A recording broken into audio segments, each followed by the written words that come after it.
रश्मि की सास उससे बहुत काम कराती थी और वो इस बात से बहुत परेशान हो गई थी। एक दिन सास कहती है, बहू, रसोई का काम खत्म हो जाए तो मेरे कमरे में आ जाना, कमरे की सफाई करनी है। ये सासू माँ भी ना एक के बाद एक काम देती ही जाती है, जैसे कि मैं कोई बोतल से निकली हुई जिन हूँ। रश्मि अपनी सास के कमरे में जाती है और स्टूल पर चढ़कर अलमारी से सामान निकाल रही होती है। अरे बहू, संभाल कर, मेरा सामान तोड़ मत दियो। वाह, इन्हें अपनी बहू की कोई चिंता नहीं है, सामान की पड़ी है कि वो ना टूट जाए। अब तो इनका सामान तोड़ना ही पड़ेगा। अरे बहू, मेरा सामान बचाकर कहीं गिर न जाए। हाँ हाँ मम्मी जी, नहीं गिराऊंगी आपका सामान। रश्मि का सच में बैलेंस बिगड़ जाता है। अरे मेरा तो सच में बैलेंस बिगड़ रहा है। रश्मि स्टूल से नीचे गिर जाती है और उसका सर बेड से लग जाता है। रश्मि के सर में दर्द हो रहा होता है। वो बेहोश नहीं हुई होती है, लेकिन वो आंखें मूंद कर पड़ी रहती है। ये देखकर उसकी सास घबरा जाती है।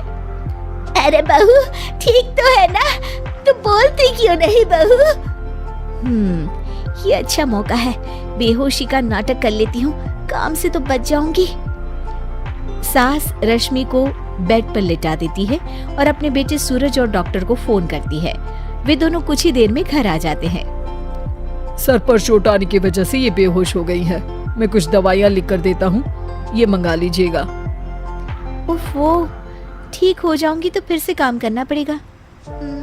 क्या करूं? अरे हाँ, ऐसी तरकीब निकाली है जिससे काम भी नहीं करना पड़ेगा और मेरी प्यारी सासू माँ को भी सबक सिखाने का मौका मिल जाएगा। डॉक्टर चले जाते हैं और रश्मि होश में आती है। तब वो बच्ची बनकर याददाश्त खोने का नाटक करने लगती है।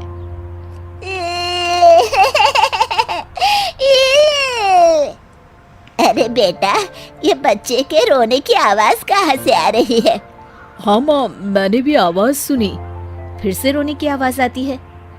अरे ये तो मेरे कमरे से आ रही है।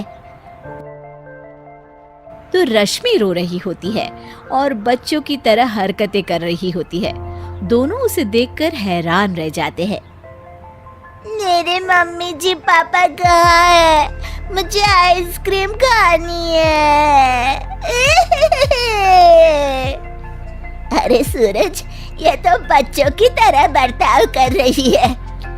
हाँ माँ, लगता है चोट लगने से इसके दिमाग पर असर हुआ है।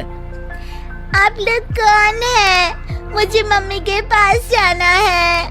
अंकल अंकल, मुझे मम्मी के पास जाना है। अंकल?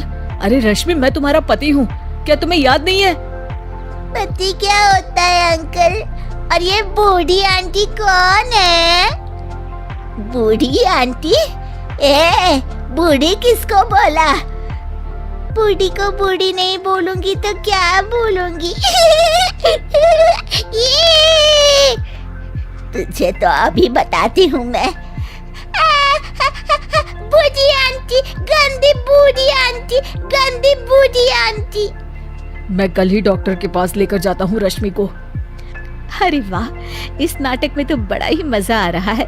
चलो थोड़ी और सेवा करवाते हैं सासू माँ से।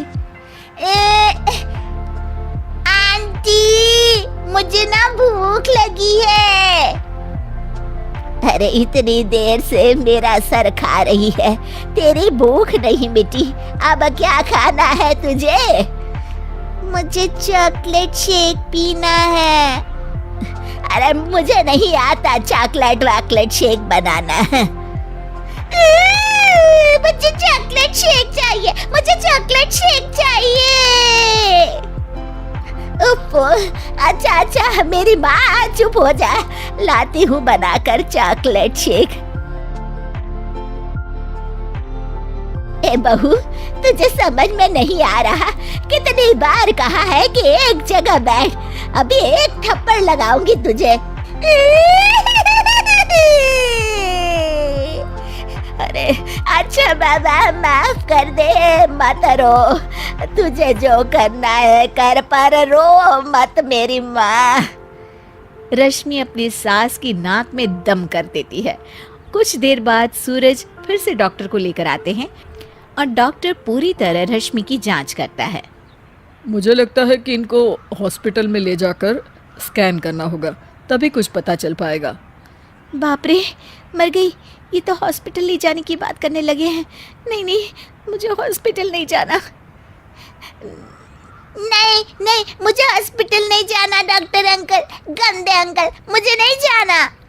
डॉक्टर तभी एक इंजेक्शन निकालते हैं और रश्मि को लगाने जा रहे होते हैं। नहीं नहीं, मुझे इंजेक्शन मत लगाइए डॉक्टर, मुझे इंजेक्शन से बहुत डर लगता है। मैं तो नाटक कर रही थी, मैं बिल्कुल ठीक हूँ। डॉक्टर और रश्मि की सास और पति एकदम दंग रह जाते हैं और रश्मि के इस नाटक का हो जाता है दी एंड।